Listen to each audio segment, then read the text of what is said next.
best Simpsons game ever, period. I'm gonna go say it, but Simpsons Hit and Run is such a game that respects its license so much to a certain extent that it even gives the Arkham Batman games and the Insomniac Spider-Man titles a run for its money. Is there bias talking here?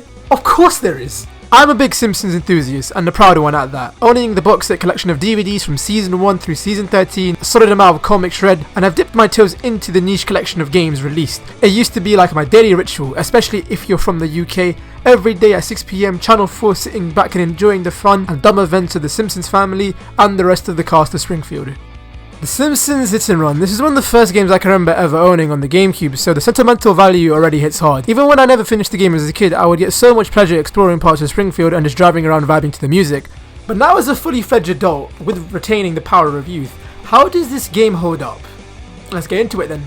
Released in the year of 2003 and released for the PlayStation 2, Xbox, PC and Nintendo GameCube, and quite frankly, the best year for a Simpsons game to be released. Yeah, I'm gonna be honest and say after a certain point the show dipped in quality, but the game came out just after what I believe to be the peak quality of the show, hence why I only have up to 13 seasons of DVDs. Releasing during the airtime of the show's 15th season, headed by game studio Radical Games, who are known to have made a lot of hit and misses throughout their years in development, from Hulk Ultimate Destruction to Simpsons Road Rage to James Cameron's Dark Angel. Oh dear God! But unfortunately the studio came to a sad end, leaving operation back in 2012. The narrative kicks off with a cinematic opening, starting off with your usual Simpsons opening title sequence, but gets cut off midway with an eerie, mysterious green ray of light leaking from the sky, flooded by a swarm of animatronic wasps with camera lenses for eyes. Switching to a POV perspective, we see one enter the Simpsons residence, with Homer being a complete dopehead, smashing it, and then proceeding to take a nap. Moments after watching TV, a brand new soda is introduced to the market, known as Buzz Cola. Nothing totally suspicious at all. Wink, wink. Your bribe, wink, wink. It's a ring toss game. Alright, that's it. I'm shutting this game down. Around the same time, these strange black vans have been roaming around the city of Springfield, spying on random people and taking photos, and causing a lot of suspicion among the news and public. Our first and only major suspect is Mr. Burns, of course, due to this. So after doing a bit of investigation and tedious tasks from collecting ice cream with miniature pies for Marge, destroying radios at the nuclear plant, and blowing up Smithers with the Plow King truck, Mr. Burn drops the mic saying those mysterious black vans are just pizza delivery vans. Dun dun dun. Deal looking soon? The pizza vans. What? They were only pizza vans? I'm a class 5 idiot. Switching to Bart in the city, who's up to his usual rebellious schemes, buying fireworks and bunking school and hunting for a copy of the latest Bone Storm video game. All across the downtown area he tries to get a lead, and eventually he finds Professor Frink, who persuades him into helping him build a giant Truckosaurus monster. After a few more fetch quests, we finally get to see the Truckosaurus up front, but out of bloody nowhere he gets abducted by the green ray of light that we saw at the opening of the video game. Yes! Everybody do the Bartman!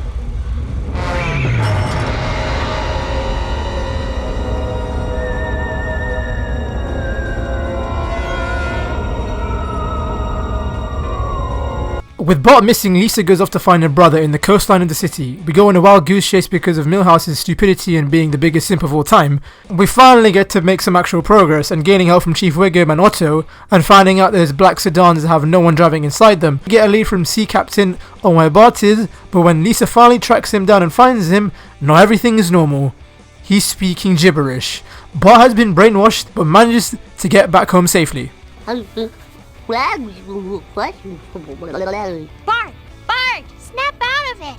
Oh, I gotta wake him up.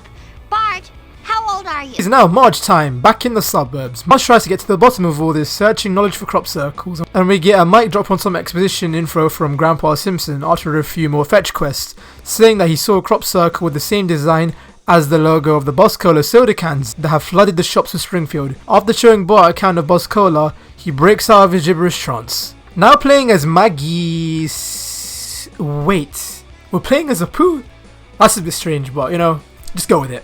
Apu feels deeply shamed that he has been selling tainted cola at the Quickie Mart and takes it upon himself to figure out the source of the evil cola. After breaking his moral code and doing a lot of illegal activities like helping Snake out, we find out that the cola is being made in the Springfield Museum. And when we get there, we find out that the entire cause for the tainted Boss Cola was from the iconic duo of aliens, Kang and Kodos, whose plan all along was to make the people of Springfield to wreak havoc amongst each other using the evil cola in order to increase ratings for their intergalactic reality TV show. In the galaxy. Cover your knockers! These aliens have been secretly filming an intergalactic reality show in Springfield. I knew there was a simple explanation. Genius. Bart managed to track the alien mothership, but it's too late as the water has already been contaminated with Buzz Cola, causing the dead to rise and flooding the city with ghosts, ghouls and zombies. With the ending mission inspired by the Treehouse of Horror climax, Homer once again, through multiple fetch quests, manages to get access of nuclear waste back and forth from the nuclear plant to the elementary school where the alien ship is, to finally blowing it up and saving the day, and now being a beloved celebrity all across the galaxy. The end. Well then. That was bloody good. So yeah, that's the story, and what else can I say about it? It legit feels like an interactive episode of the show with a cinematic scale. With the showrunners actually doing writing for the game, you know it's going to be spot on and have a laugh throughout your playthrough.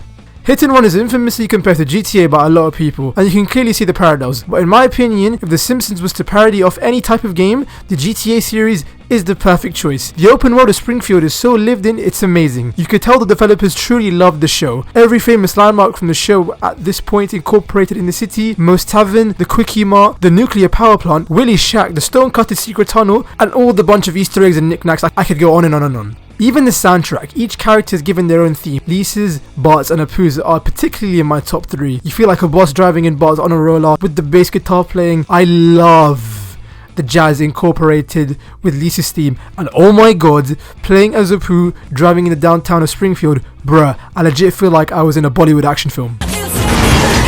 This town. What possible service could this? And very much like GTA, you have a wanted gauge, in this case a hit and run meter. And man, when that meter hits its limit due to the constant increase of vehicle collision, the police will be on you like a hawk.